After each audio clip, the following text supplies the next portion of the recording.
अस्सलाम वालेकुम। मेरा नाम नारायण दास है और मैंने ये यूट्यूब चैनल स्टार्ट किया आज से। और आज हम फ़िज़िक्स पढ़ेंगे और फिज़िक्स के अंदर हम उस चैप्टर पढ़ेंगे वर्क पावर एंड एनर्जी।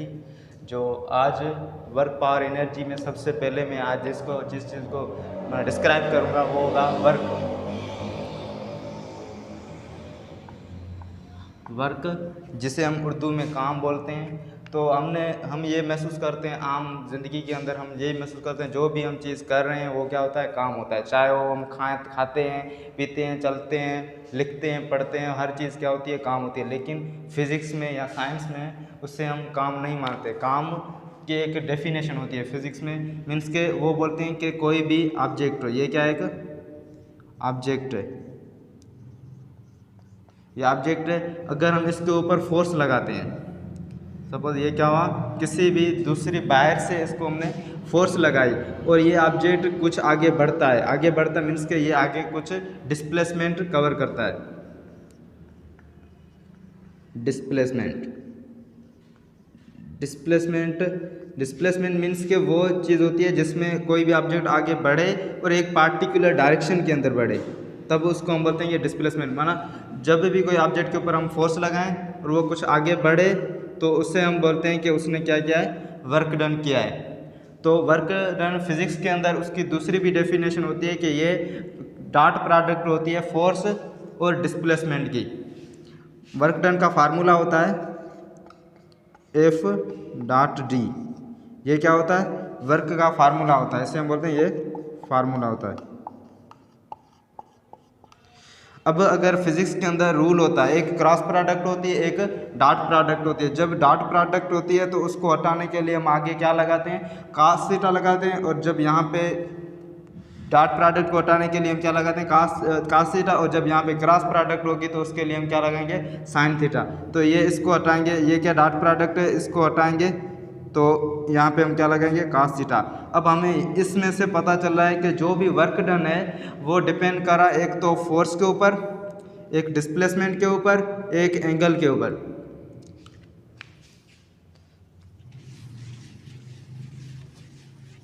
अब पहला फोर्स के ऊपर, ये कैसे डिपेंड करता है, फोर्स के ऊपर।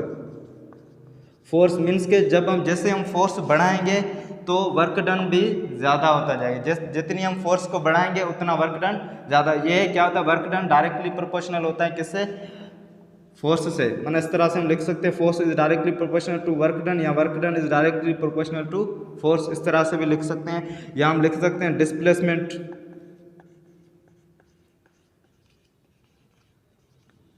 Displacement is also directly proportional to work. जितना ऑब्जेक्ट कोई भी होगा डिस्प्लेसमेंट ज़्यादा करेगा तो उसके अंदर उसने वो वर्क भी ज़्यादा करेगा। और दूसरी चीज़ होती है एंगल की, cos थीटा की। अब आपको पता होगा कि cos थीटा जीरो पे क्या होता है, जीरो पे cos थीटा होता है 1। cos थीटा की जब हम एंगल लगाते हैं जीरो की तो वो क्या देता है, 1 देता है। तो इसका मतलब है कि जब हम यहाँ पे 0 डिग्री की एंगल होगी किसके दरमियान, फोर्स के और डिस्प्लेसमेंट के। अब यहाँ पे ये एफ डी cos थीटा, ये इसका फार्मूला है। अब हम यहाँ पे एंगल रखते हैं 0 एंगल रखेंगे, cos थीटा 0 पे क्या होती है, 1 होती है। तो मीन्स के जब फोर्स और डिस्प्लेसमेंट क्या होंगे, पैरेलल होंगे, मीन्स के सेम डायरेक्शन में। पैरेलल मीन्स के इस तरह से जिस डायरेक्शन में डिस्प्लेसमेंट होगी उसी डायरेक्शन में फोर्स होगी, तो उसका वर्क डन क्या हो जाएगा, मैक्सिमम हो जाएगा। मैक्सिमम किस तरह से, मीन्स के एक ऑब्जेक्ट है, ये ऑब्जेक्ट है, अब इसको हम फोर्स लगा रहे हैं, यहाँ से ये हम फोर्स लगा रहे हैं और ऑब्जेक्ट भी इसी तरफ मूव हो रहा है, जिस डायरेक्शन में जिस तरफ में फोर्स लग रहा है, तो वो क्या होगा, वर्क भी पॉजिटिव होगा। यहाँ उसको हम मैक्सिमम बोलते हैं। मैक्सिमम किस पे होगा, जब हम 0 डिग्री की एंगल हम रखेंगे तो वर्क डन क्या हो जाएगा, मैक्सिमम हो जाएगा। तो मीन्स इससे हमें पहले पता चला कि वर्क डन होता है क्या। वर्क मीन्स के किसी भी ऑब्जेक्ट के ऊपर हम फोर्स लगाएं और वो डिस्प्लेसमेंट कवर करे तो उससे हम बोलते हैं वर्क। और वर्क डिपेंड किस चीज़ पे कर रहा होता है, एक फोर्स के ऊपर डिपेंड कर रहा होता है, एक डिस्प्लेसमेंट के ऊपर डिपेंड कर रहा होता है, और एक एंगल के ऊपर डिपेंड कर रहा होता है। अब हम एक चीज़ होती है कि हम एक आदमी है, सपोज वो अपने ऊपर, मैंने ये आदमी है, अगर वो कोई भारी चीज़ सर के ऊपर लेके जा रहा है तो क्या उसका वर्क डन हुआ या नहीं हुआ, ये एक एग्जांपल होता है। तो हम बोलेंगे इसका वर्क डन नहीं हुआ। क्यों, क्योंकि ये जा रहा है इस तरफ, इस तरफ जा रहा है, तो अब इसकी क्या है, ये मूवमेंट इस तरफ हो रही है, तो ये क्या होगा, डिस्प्लेसमेंट इस तरफ हो रहा है, ये डिस्प्लेसमेंट इस डायरेक्शन में हो रहा है। जबकि ये वेट है, इसके सर के ऊपर वेट है, weight always force exert toward the downward. अब यहाँ से ये एंगल कौन सी बन रही है, डिस्प्लेसमेंट, और ये क्या है, उसका वेट है, उसकी डायरेक्शन हमेशा नीचे की तरफ होती है, तो दोनों के बीच में ये 90 डिग्री मतलब परपेंडिकुलर आ रहा है, 90 डिग्री की एंगल होगी। तो ये जब हमें पता है कि cos थीटा 90 डिग्री हम जब लगाएंगे तो cos थीटा 90 पे क्या हो जाएगा, 0 हो जाएगा। तो इस तरह से क्या हो जाएगा, वर्क डन भी हमारा 0 आ जाएगा। तो इस तरह हम कह सकते हैं कि अगर कोई भी आदमी अगर कितना भी भारी वज़न उठा के जा रहा है तो हम उसको बोलेंगे कि उसने वर्क डन नहीं किया है, उसको हम फिज़िक्स के हिसाब से देखेंगे तो उसने वर्क डन नहीं किया है। उसके बाद वर्क की माने इस वर्क ये होती है, वो पहले ये बता दूं कि ये उसकी नेचर क्या होती है, नेचर ऑफ वर्क। वर्क की कोई भी डायरेक्शन नहीं होती, वर्क स्केलर क्वांटिटी होती है, और स्केलर क्वांटिटी मीन्स के ऐसी क्वांटिटी होती है जिसका मैग्नीट्यूड तो होता है लेकिन उसकी कोई भी डायरेक्शन नहीं होती, तो work is scalar quantity, work is a scalar quantity. अब हम वर्क की डायमेंशन निकालेंगे। डायमेंशन किस तरह से निकालेंगे, वर्क का फार्मूला हमारे पास क्या होता है, work is equal to F dot D, और हमें ये भी पता है according to Newton second law F किसके बराबर होता है, एफ बराबर होता है F is equal to M A. यहाँ पे एम क्या है, मास है, और ए क्या है, एक्सिलरेशन है।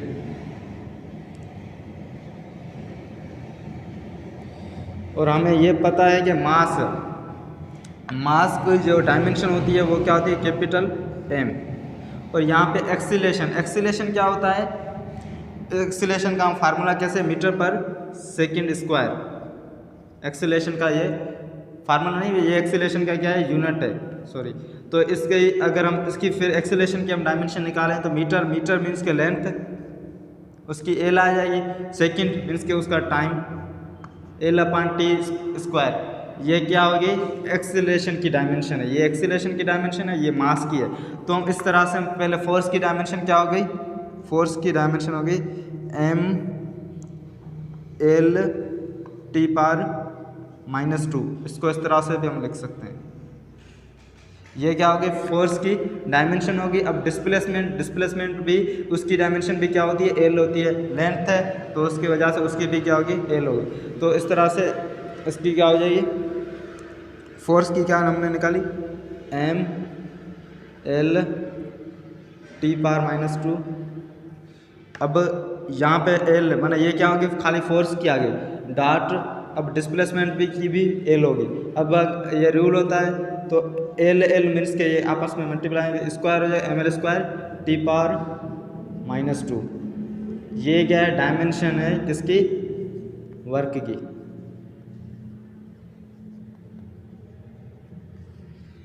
ये वर्क की डायमेंशन है। और ये जो सेम डायमेंशन है वो किसकी और किस की हो सकती है, वर्क की भी हो सकती है, एनर्जी की भी यही हो सकती है, और टार्क की भी यही हो सकती है।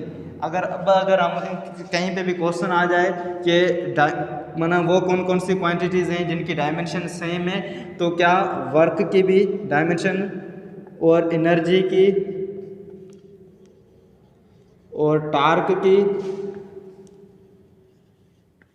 इन तीनों की dimension is same, always dimension इनकी क्या होगी, सेम होती है।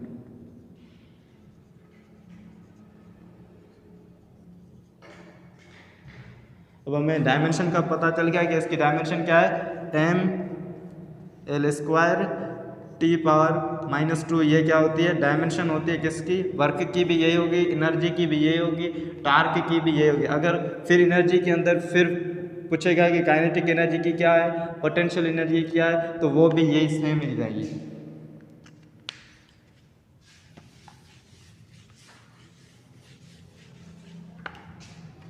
और उसके बाद वर्क की फिर किस एग्जाम होते हैं, एक नेगेटिव वर्क होता है,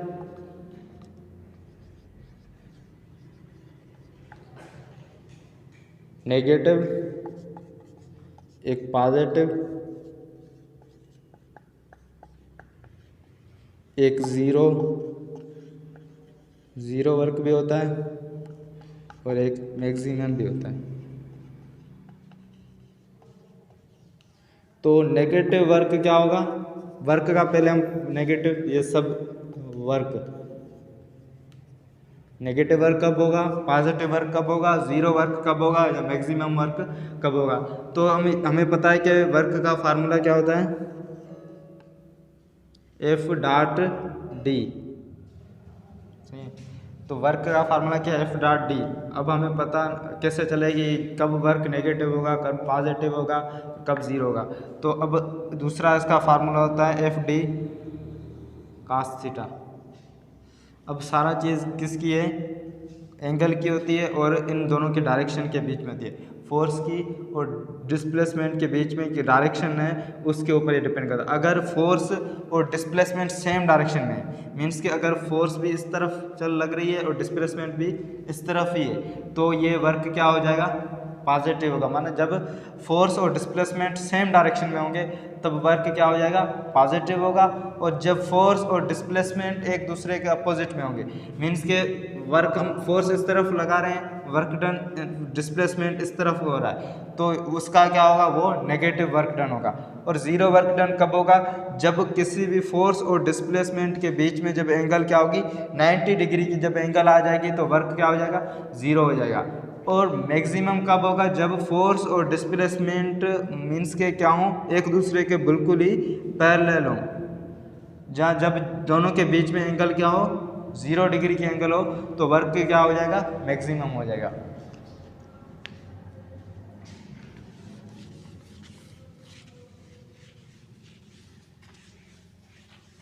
उसके बाद फॉर सपोज हमें कोई देता है, माना अगर फोर्स देता है, क्वेश्चन दे देता है कि फोर्स हमारे पास 10 न्यूटन। अब फोर्स का यूनिट क्या है हमारे पास, न्यूटन है। फोर्स हमें 10 न्यूटन दे देता है और डिस्प्लेसमेंट हमें दे देता है 5 मीटर और एंगल हमें दे देता है 0 डिग्री की।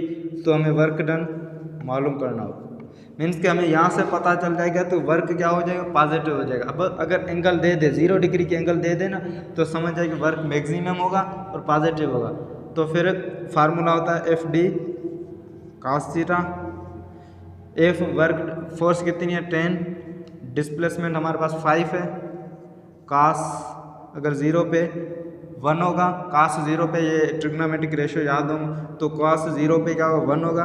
तो ये जब हम 5 को 10 से मल्टीप्लाई करेंगे तो 50, कास 0 1 के बराबर, तो जब ये इससे मल्टीप्लाई करेंगे तो 50 आएगा। अब इसका वर्क का यूनिट क्या होता है, जूल होता है। वर्क का ऐसा यूनिट जूल होता है। अब वर्क के हम यूनिट्स के बारे में पढ़ते हैं, यूनिट्स। वो पहला एसआई यूनिट, एसआई यूनिट होता है और सीजीएस यूनिट होता है। यहाँ एफपीएस सिस्टम ना, सिस्टम कितने टाइप्स के यूनिट्स के सिस्टम में 3 टाइप्स के होते हैं। एक एसआई सिस्टम होता है, एक सीजीएस सिस्टम होता है, उसके अंदर यूनिट होते हैं, एक एफपीएस यूनिट्स यहाँ उसका सिस्टम होता है, उसके अंदर वर्क का क्या यूनिट होता है। एसआई सिस्टम में वर्क का क्या होगा, जूल, और सीजीएस के अंदर इसका होगा अर्ग। और एफपीएस में अगर हम देखें तो वो अलग से हमें निकालना पड़ेगा, वो क्या होता है, F D is equal to work होता है। तो जो एफपीएस में फोर्स का जो यूनिट होगा वो क्या होगा, पाउंड होगा, जिसको हम एलबी से। और डिस्प्लेसमेंट यहाँ पे क्या होगा, डिस्प्लेसमेंट का एफपीएस के सिस्टम के अंदर उसका यूनिट होता है फुट पाउंड।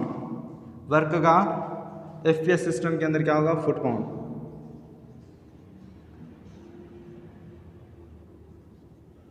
फुट किसका यूनिट होता है एफपीएस में, डिस्प्लेसमेंट का। पाउंड किसका यूनिट होगा, फोर्स का यूनिट होगा। तो ये क्या होगा, एसआई यूनिट और सीजीएस यूनिट और एफपीएस सिस्टम में वर्क के।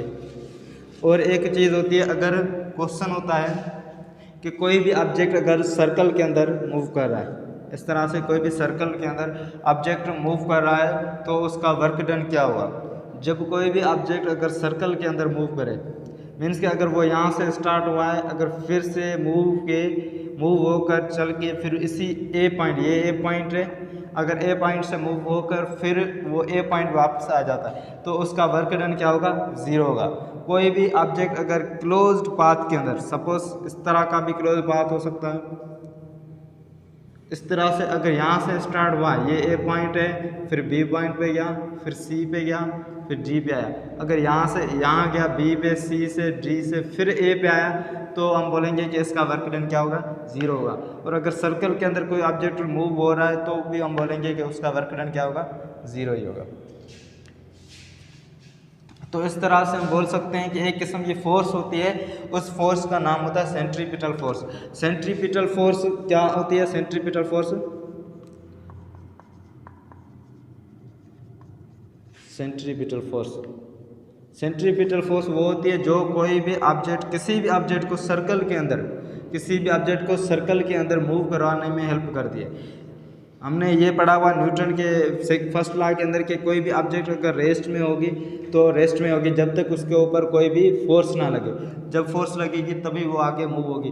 तो इस तरह से अगर कोई भी ऑब्जेक्ट अगर सर्कल के अंदर मूव कर रहा है तो उसको भी एक फोर्स की ज़रूरत पड़ेगी जो आगे मूव उसे कराएगी। तो वो जो फोर्स होती है उसे हम, उस फोर्स को हम क्या बोलते हैं कि वो होती है सेंट्रीपिटल फोर्स होती है, जो उसे आगे मूव करवाने में हेल्प करती है। और जो सेंट्रीपिटल फोर्स की वजह से वर्क डन क्या हो जाएगा, 0 हो जाएगा। तो ये भी पेपर्स में क्वेश्चन आ जाता है कि work done by centripetal force always 0। Centripetal force किसी भी ऑब्जेक्ट के ऊपर लग रही होती है तो उसका वर्क डन क्या होगा, हमेशा 0 ही रहेगा। आज हम जो पढ़ेंगे टॉपिक उसका नाम है पावर। और पहले हमने जो वीडियो बनाया था वो था वर्क के ऊपर सारा, और अब हम जो पढ़ेंगे वो पावर के ऊपर। पावर क्या होता है कि पावर मीन्स के कोई भी जो वर्क हो रहा है, कोई भी जो काम हो रहा है वो कितने टाइम के अंदर होता है तो उसको हम बोलते हैं कि वो पावर होता है। पावर को हम, उसका डेफिनेशन होती है rate of doing work, rate of doing work means के कोई भी काम कितनी टाइम के अंदर, रेट फिजिक्स के अंदर रेट किसको शो करता है, टाइम को शो करता है। मीन्स के कितने वक्त के अंदर जो काम हो रहा है उसको हम बोलते हैं पावर। पावर का फार्मूला होता है W/T, मीन्स के work done per unit time. इस तरह से भी हम कह सकते हैं कि वर्क डन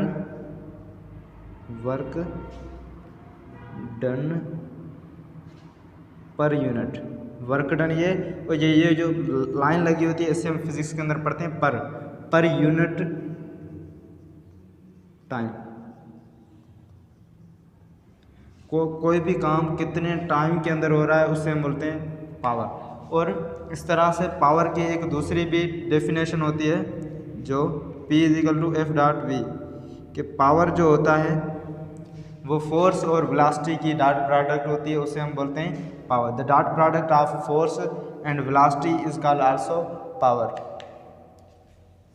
ये होगी पावर की डेफिनेशन, ये होगी कि अब हम उसे हम मतलब एग्जांपल के तौर पर हम कैसे समझेंगे कि दो आदमी हैं, अगर दो बच्चे हैं जो एक ही, दो लड़के हैं या दो स्टूडेंट्स हैं, जो एक लड़का है जो 2 पेज लिखता है 10 मिनट में, और एक बच्चा दूसरा है जो 1 पेज लिखता है लेकिन टाइम कितना लगाता है, 12 मिनट। तो क्या है कि इसका पावर कम है, ये इसके पावर इतनी एबिलिटी नहीं है कि ये पेज जल्दी लिख ले, ये 1 पेज भी 12 मिनटों के बाद लिख सकता है। और दूसरा है कि वो 2 पेज लिख लेता है राइटिंग के कितने मिनटों के अंदर, 10 मिनटों के अंदर। कि उसको मैंने बोलेंगे कि इसका पावर ज़्यादा है और इसका पावर कम है। पावर जितना टाइम ज़्यादा लगेगा पावर उतना ही कम होगा। वो किस तरह से हमने पढ़ा है कि पावर के भी मैंने फार्मूला बताया था कि पावर बराबर है work done per unit time. Means के जितना वर्क ज़्यादा होगा उतना पावर क्या होगा, ज़्यादा होगा। और जितना टाइम ये क्या है, इससे इन्वर्सली प्रोपोर्शनल। पावर जो है वो टाइम से इन्वर्सली प्रोपोर्शनल, मीन्स के जितना टाइम ज़्यादा लगेगा उतना पावर क्या होता जाएगा, कम होता जाएगा। तो जो जिस चीज़ में ज़्यादा टाइम लगेगा तो उसका पावर क्या हो जाएगा, कम हो जाएगा। अब उसके बाद पावर के नेचर क्या है, नेचर ऑफ पावर के पावर क्या है, स्केलर क्वांटिटी है या वेक्टर क्वांटिटी। तो पावर जो होती है वो क्या होती है, स्केलर क्वांटिटी होती है।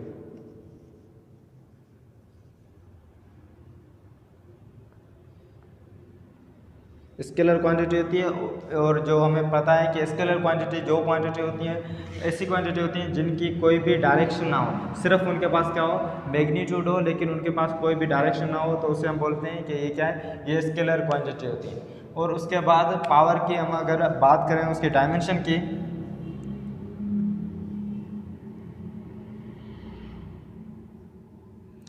डायमेंशन मैंने पहले बता दिया था कि डायमेंशन किसी भी फिजिकल क्वांटिटी की नेचर को बताती है, उससे हम बोलते हैं कि ये डायमेंशन है। और डायमेंशन हम किस तरह से निकालेंगे, power is equal to W/T।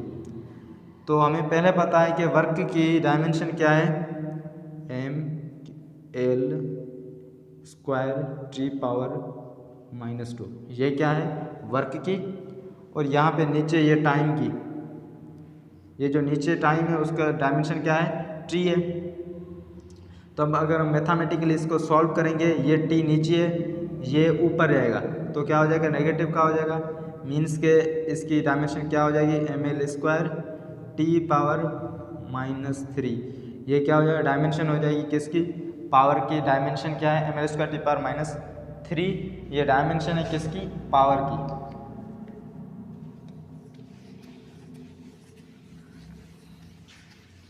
और अगर उसके बाद हम पावर के अंदर हम देखेंगे तो पावर का यूनिट क्या होता है,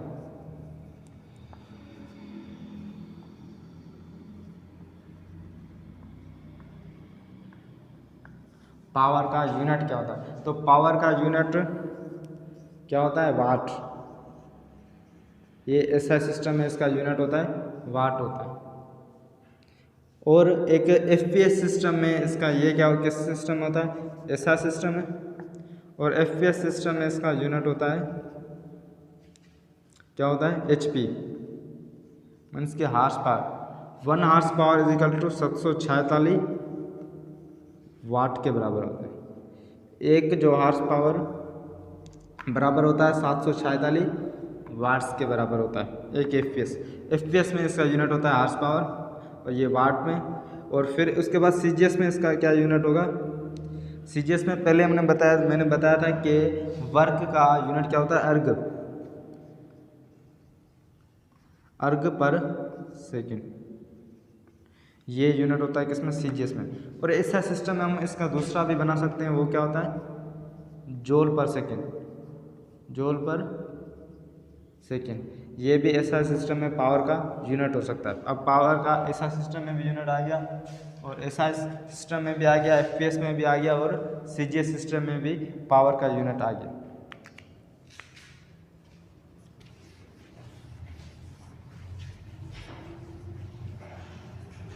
अब पहले मैंने जब यहाँ पे मैं बता रहा था फार्मूले वर्क के, तो एक पावर के मैं जब फार्मूले बता रहा था तो मैंने एक लिखा था पावर बराबर है F.V के। मीन्स के जो पावर है वो डॉट प्रोडक्ट है किसकी, फोर्स की, और वेलोसिटी की डॉट प्रोडक्ट है। तो ये किस तरह से आया, हम इसको प्रूव करते हैं।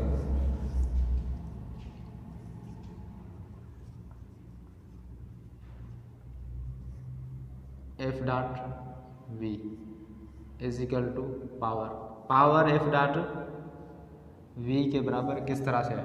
अब हमें पता है, एज वी नो दैट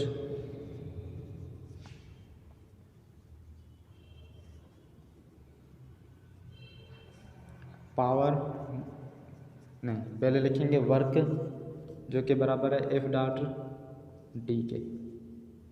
अब हम इसको क्या करेंगे, टाइम के साथ दोनों को क्या करेंगे, divide by time, divide by T for time on both side.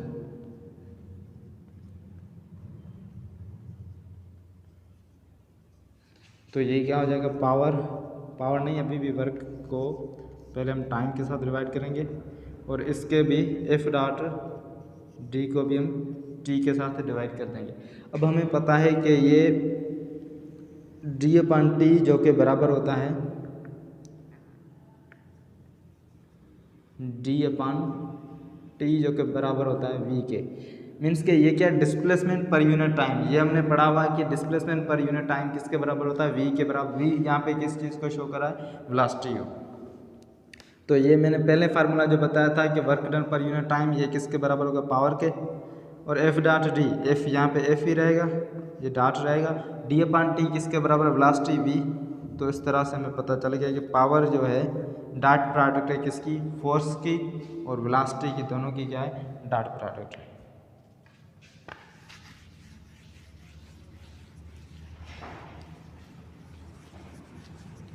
अब अगर इस तरह से अगर पूछें कि अगर एंगल के हिसाब से अगर कोई पूछ ले कि एंगल हमें दे, फिर हमें पूछे कि पावर हो क्या होगा। अगर हमने देखा यहाँ पे power is equal to F dot V, तो हमें पहले से पता है कि जब हम डॉट को हटाएंगे तो यहाँ पे क्या लगाएंगे, कास को, एफ वी कास थीटा। अब हमें पता है अगर हमें कोई दे 0 डिग्री की एंगल दे, 90 डिग्री की एंगल दे और 180 डिग्री की एंगल दे, तो हमें बोले इन मुख्तलिफ एंगलों के ऊपर पावर क्या होगा। अब हमें पता है कि कास थीटा 0 पे कास थीटा क्या होगा, 1। जब कास 0 पे क्या आता है, 1। और कास 90 पे क्या होगा, 0। और कास 180 पे क्या होगा, -1। तो इस तरह से हम ये भी बता सकते हैं कि पावर जो है 0 पे मैक्सिमम होगा और पावर 90 डिग्री पे हमेशा 0 होगा और पावर 180 डिग्री पे क्या होगा, नेगेटिव होगा। और अगर अब इस तरह से भी कोई पूछ सकता है कि कोई ऑब्जेक्ट अगर वो मूव कर रहा है विथ, अगर उसकी वेलोसिटी को हम बढ़ा देते हैं, किसी भी ऑब्जेक्ट की हम वेलोसिटी को हम बढ़ा देते हैं तो पावर के अंदर क्या होगा, चेंज क्या आएगा। तो क्या हम बोलेंगे कि पावर वेलोसिटी के बढ़ाने से पावर भी बढ़ता है। पावर डिपेंड किस तरह से करता है, पावर वेलोसिटी के साथ डायरेक्टली प्रोपोर्शनल है। जैसे हम वेलोसिटी को बढ़ाएंगे पावर भी बढ़ेगा और फोर्स के साथ भी पावर डायरेक्टली प्रोपोर्शनल। जितना हम फोर्स बढ़ाएंगे उतनी पावर क्या हो जाएगी, बढ़ती जाएगी। और पावर वर्क डन से भी डायरेक्टली प्रोपोर्शनल, जितना हम वर्क ज़्यादा होगा उतना पावर भी क्या होगा, ज़्यादा होगा। और पावर जो इन्वर्सली प्रोपोर्शनल है वो सिर्फ किसके साथ है, टाइम के साथ है। मतलब जितना टाइम ज़्यादा लगेगा पावर कम होता जाएगा, जितना टाइम कम लगेगा पावर ज़्यादा होगा और जितना टाइम कम लगेगा पावर क्या होगा, बढ़ जाएगा। तो ये डिपेंड करता है पावर किन किन फैक्टर्स पे, एक वेलोसिटी के ऊपर डिपेंड करता है पावर, एक फोर्स के ऊपर डिपेंड करता है, वर्क डन के ऊपर डिपेंड करता है, टाइम के ऊपर डिपेंड करता है और एंगल के ऊपर भी डिपेंड करता है। उम्मीद कि आज की वीडियो आपको बहुत पसंद आएगी।